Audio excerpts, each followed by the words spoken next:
You are now listening to the sounds of Dr. B's Spot, a production of Bowden Enterprise Services, LLC. Join the podcast where love and life topics are discussed surrounding spiritual connection, relationships, finance, and becoming a better you through elevation.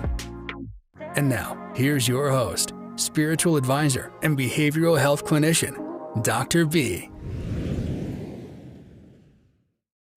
Welcome back to another session of Dr. B's Spot, Love and Life, the podcast where we talk about all things love, life, and spirituality.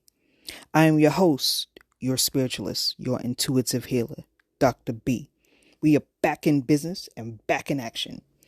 Thank you for tuning in once again. It's always appreciated. I thank you for listening to this content. Now, let's get to it. Today's topic is called being picked versus chosen. Some people don't understand the full dynamic of being picked versus chosen. So we're going to actually break this down from the relationship perspective. This is to be applied in any type of various relationships throughout our lives. Let's break this down now. First thing I want to know is, who's been a serial dater out there? Yeah, raise your hand or nod or something.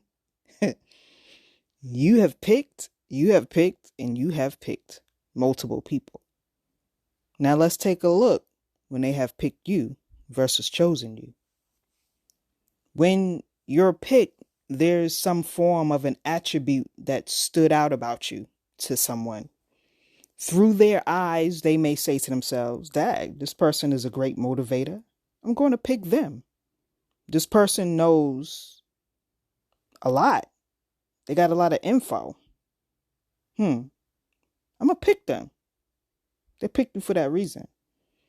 This person is a money magnet. When I'm around them, I advance. They supply my life. They help me. This person, yeah, I'm going to pick them. I can rely on this person. They always come to my rescue. I can count on this person. Yeah, they're a great pick. Sexually, they good in the sack. I'll pick them. They look good on my arm. I'll pick them. My crew like them. I'll pick them. My mom's and my fam, they like her or him, so I'll pick them. Now, this doesn't necessarily mean they are responsible to remain close to you or share their most deepest dreams by opening up, being vulnerable, and letting you in their headspace. They'll provide you the superficial side of their personality to just hold you enough as a placemat until something better comes along. And trust that you can be replaceable at any time in their mind. You can think you're the best suitable and provide more than any other, but if they have not chosen you, the clock continues to tick and you passively let time slip away, relinquishing your ability to dictate for a better outcome outside of this situation. If you don't decide, they will decide for you when something piques their interest. So, what is your worth in being picked but not chosen? You're not being valued because they are not identifying you as being chosen and wanting to connect on a deeper level. These are sad truths, but it's factual. If your eyes are open and mind is working over the heart matter, you would realize your overall position. Some people can't love you in depth, in the manner that you love them, because they may not even love themselves that deeply. So how could they give you that? Or they may simply don't feel that way about you. The way you may feel about them. Isn't that reality? There are signs and symbols in front of you because it shows how they treat you. If you're sick, do they show up for you to take care of you or offer a kind gesture to do for you, or surprise you with flowers or chocolate or any of your favorites to cheer you up? When you need them, will they pick up the phone?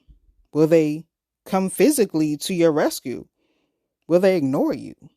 Or will they innately provide you without support, without you even asking? Or will they act like it's a chore that they dislike? Pay attention, don't miss the signs. You'll have to be able to decipher which side you are on. Don't get it twisted. Some people are married and still not chosen. That's why in some cases, fulfillment is looked at outside of a marriage. But when you're chosen, someone has identified your inner spirit, your soul, and connected to the whole version of who you are. That means the good, the bad, the ugly. They saw more in you than what you could just provide or give them, and not on a superficial side, but on a genuine, authentic side. They saw you for who you were and who you are and who you're becoming. They see the internal person whose laugh is infectious, whose smile is warming, whose presence brings joy and fulfillment, whose heart is like gold. When you're chosen, this person knows your quirks, your likes and dislikes. This person takes in consideration your feelings, thoughts, inputs, rather than someone who's opposing what you do unless it's to protect you. They offer guidance and support. They show love and care unconditionally without asking for anything in return. When you're chosen, the hard exterior that you try to hold on to is broken down by the love and protection of that person who chose you. They don't run away because they understand the protective measures and layers that you put in place to protect your heart. So with that understanding, they delicately soothe the pains by being there, but also allowing you space to reconvene. I want to explain another piece to this. The journey you decided to take together when you're chosen and not just picked.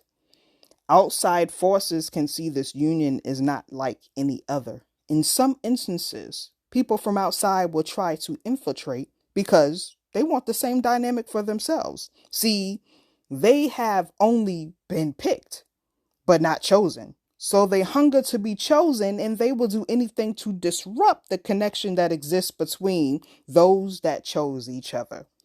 This is why being on one accord and knowing each other deeply matters. If each party understood what they had in the glue that keeps them together, no one from the outside could come to separate what was joined together. There's only one mistake that some may make, and that mistake is mistaken that that person you chose actually chose you back, but instead you found out you were only picked. Be careful of imposters who take your kindness for weakness, those who prey on your abilities to do for them while they turn the other cheek for you to kiss. After they received all they wanted, when they didn't even take consideration or have any compassion for what you gave and what you sacrificed so that they could thrive. Be wary of the misconceptions that these type of folks present. They are heartless, they are cruel, and they are ingrates. If you ever notice that these type of people don't reciprocate back to you or uplift you in moments when you need them, but you gave your all when they needed you.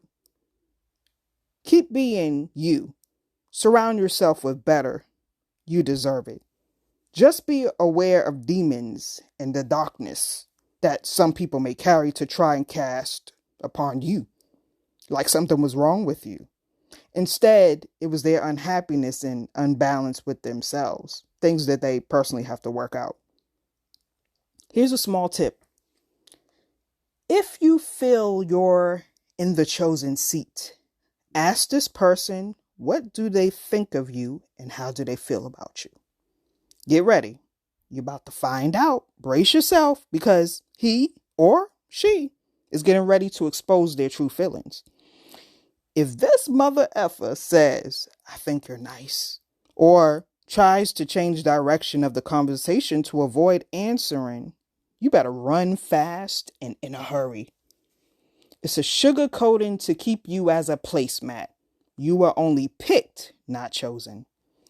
If the person can't add emotions on how you make them feel or have changed and enhanced their life, you were only picked, not chosen. Then, not only watch a person's actions, but watch what they say to you. If this person has chosen you and can show they honor you by saying something to the effect of who you are at the core and what your presence does for their soul, this would be very telling. Now, as an example, this is what I mean and what similar words should be coming from their mouth. Either I love or like you because you bring me happiness and joy.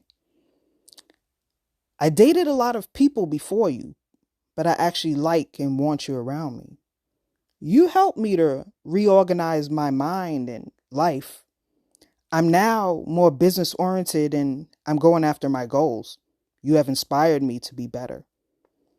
You know, when I met you, you reminded me of my mother or my father, and I knew you were the one because of the qualities you possessed were so familiar to me.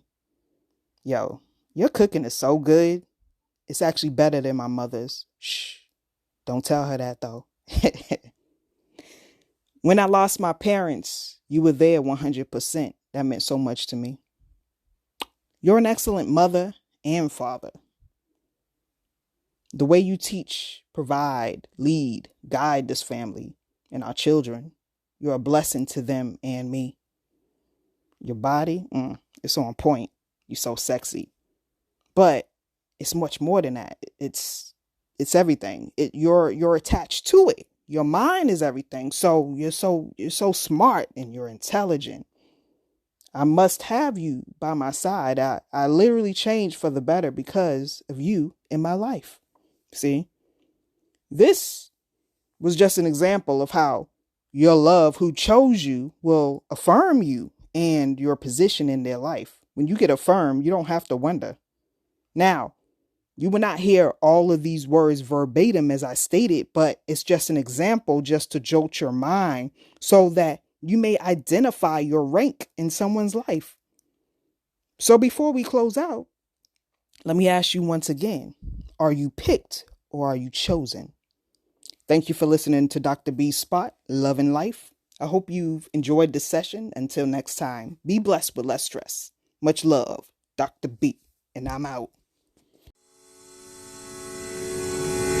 Join us next time at Dr. B's Spot, where we dive into the real deal of love and life by tapping into your body, mind, and spirit. Don't forget to like, rate, and comment on each podcast that we drop. For all upcoming shows, reach Dr. B and all she has to offer on bowdenenterprise.com and social media outlets under the moniker Bowden Enterprise Services. Peace and blessings to you and yours. We are out.